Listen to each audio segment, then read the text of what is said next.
Hello, good morning dear students. Class 12th chemistry के 5वें chapter पृष्ठ रसायन, जिसे सरफेस केमिस्ट्री कहते हैं, सरफेस केमिस्ट्री के विषय में हम लोग पढ़ रहे थे।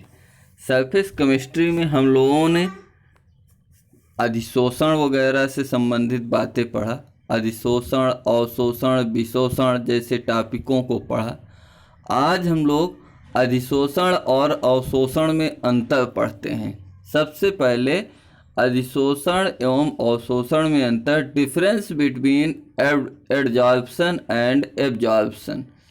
अधिशोषण, इसको दो कॉलम करके इस प्रकार से, अधिशोषण एक पृष्ठ प्रक्रिया है। पृष्ठ मीन्स सतह पर होने वाली प्रक्रिया है, किसी ठोस पदार्थ की ऊपरी सतह पर होने वाली प्रक्रिया है।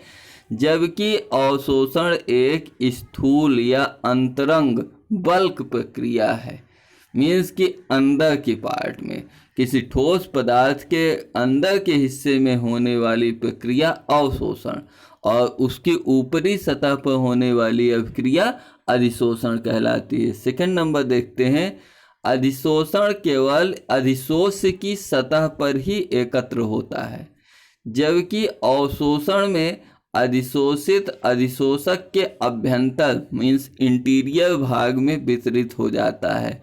अवशोषण जो होता है अंदर के हिस्सों में अवशोषित हो जाता है। थर्ड नंबर है, अधिशोषण की दर आरंभ में अधिक होती है तथा समय के साथ साथ घटती है।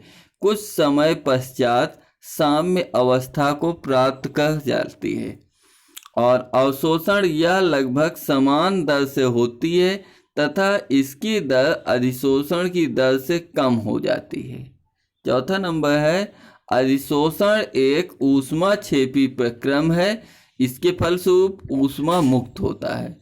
जबकि अवशोषण में कोई सार्थक ऊष्मा परिवर्तन नहीं होता, उसकी अभिक्रिया के फलस्वरूप ऊष्मा में कोई परिवर्तन नहीं हो पाता है। फिफ्थ नंबर में उदाहरण देखते हैं, अधिशोषण का उदाहरण CaCl2 कैल्शियम क्लोराइड या सिलिका जेल के पृष्ठ पर जल के अणुओं का अधिशोषण होना अधिशोषण प्रक्रिया का उदाहरण है। जबकि अवशोषण का उदाहरण क्या है, चाक को स्याही में डुबाने पर चाक का अंदर से गीला हो जाना केशिकत्व के कारण होता है। केशिकत्व उसमें छोटी छोटी नलिका टाइप सी होती हैं, जिसके कारण अंदर का हिस्सा भी गीला हो जाता है। अब इसके पश्चात हम अधिशोषण के प्रकार, टाइप्स ऑफ एडजॉर्प्शन देखते हैं। अधिशोषक तथा अधिशोष्य के मध्य बलों की प्रकृति के आधार पर अधिशोषण दो प्रकार के होते हैं, अधिशोषण और अधिशोष्य।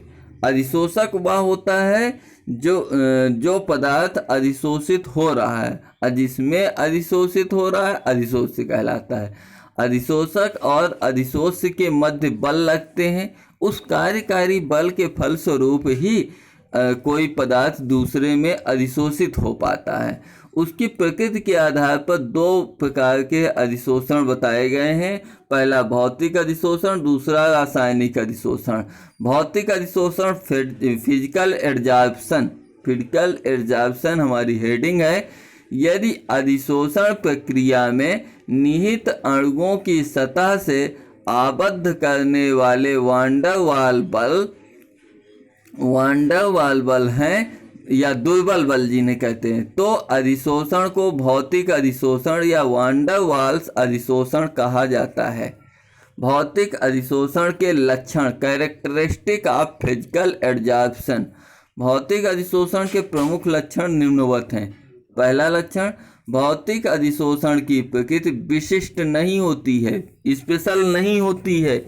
इस कारण यह इसमें निहित कार्यकारी बल दुर्बल वांडर वाल्स बल होते हैं। सेकंड नंबर, भौतिक अधिशोषण प्रायः उत्क्रमणीय होती है, मीन्स जिस दर से अभिक्रिया चल रही है हो सकता है वो अपोजिट डायरेक्शन में होने लगी। थर्ड है, भौतिक अधिशोषण में अधिशोषण ऊष्मा का मान काफ़ी कम होता है। फोर्थ नंबर, ताप में वृद्धि करने पर भौतिक अधिशोषण का मान प्रायः कम हो जाता है। 5th नंबर है गैस के दाब में वृद्धि करने पर भौतिक अधिशोषण के मान में वृद्धि होती है। गैस के दाब में वृद्धि करने पर बढ़ा देने पर भौतिक अधिशोषण के मान में वृद्धि होती है। गैस के क्रांतिक दाब के निकट अधिशोषण तेजी से बढ़ता है। और 6 नंबर है उच्च क्रांतिक ताप युक्त गैसें, अर्थात सरलता से द्रवीकृत हो जाने वाली, जो ऐसी गैसें जो सरलता से आसानी से द्रव अवस्था में परिवर्तित हो जाती हैं, उच्च क्रांतिक दाब युक्त गैसें कहलाती हैं। उच्च क्रांतिक ताप युक्त गैसें अर्थात सरलता से द्रव अवस्था में परिवर्तित हो जाने वाली गैसों में अधिशोषण की प्रकृति कम क्रांतिक ताप युक्त गैसों की अपेक्षा काफ़ी अधिक होती है। अब सेकंड अधिशोषण है रासायनिक अधिशोषण, केमिकल एडजॉर्प्शन। जब गैस के अणु अधिशोषक की सतह पर प्रबल सहसंयोजकता बंध, प्रबल मीन्स के स्ट्रांग वैलेंसी बॉन्ड फोर्सेस द्वारा आबद्ध होते हैं, तो इस प्रकार के अधिशोषण को रासायनिक अधिशोषण कहा जाता है। रासायनिक अधिशोषण के लक्षण। रासायनिक अधिशोषण के प्रमुख लक्षण निम्नवत हैं। रासायनिक अधिशोषण के जो मुख्य लक्षण हैं वो इस प्रकार है। पहला है रासायनिक अधिशोषण की प्रकृति अत्यधिक विशिष्ट होती है। रासायनिक अधिशोषण की प्रकृति भौतिक अधिशोषण की अपेक्षा अधिक विशिष्ट होती है, विशेष होती है, स्पेशल, क्योंकि आवश्यक नहीं कि एक स्पीसीज दूसरी स्पीसीज के साथ रासायनिक बंधों का निर्माण कर सकें। ऐसा आवश्यक नहीं कि एक स्पीसीज का अणु, एक प्रजाति का अणु दूसरी प्रजाति के दूसरे प्रकार के अणु के साथ रासायनिक बंधों का निर्माण कर सके। अतः रासायनिक अधिशोषण की प्रकृति अधिक विशिष्ट होती है। सेकंड नंबर है रासायनिक अधिशोषण में एक रासायनिक परिवर्तन निहित होता है, अतएव उसकी प्रकृति अनुत्क्रमणीय होती है। थर्ड नंबर है रासायनिक अधिशोषण भी ऊष्माक्षेपी होता है। फोर्थ नंबर रासायनिक अधिशोषण एकल परतीय आकृति का होता है, मीन्स कि रासायनिक अधिशोषण में सिंगल लेयर होती है, एकल परत होती है। फिफ्थ नंबर है रासायनिक अधिशोषण में निहित सक्रियण ऊर्जा का मान काफ़ी अधिक होता है। 6 नंबर ऊष्माक्षेपी प्रकृति के कारण रासायनिक अधिशोषण को कम ताप पर अधिक मात्रा में संपन्न होना चाहिए। 7 नंबर रासायनिक अधिशोषण गैस के क्रांतिक ताप पर निर्भर नहीं करता। रासायनिक अधिशोषण गैस के क्रांतिक ताप पर क्रिटिकल टेम्परेचर पर निर्भर नहीं करता।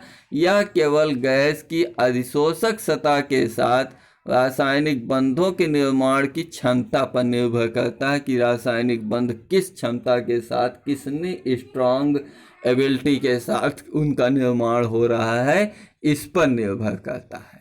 तो रासायनिक अधिशोषण, भौतिक अधिशोषण मीन्स कि अधिशोषण के प्रकार, अधिशोषण और अवशोषण से संबंधित आज का हमारा टॉपिक समाप्त होता है। कल इसके अनुप्रयोग वगैरह के साथ रासायनिक यानी कि अधिशोषण के अनुप्रयोग के साथ मिलते हैं। तब तक के लिए जय हिंद।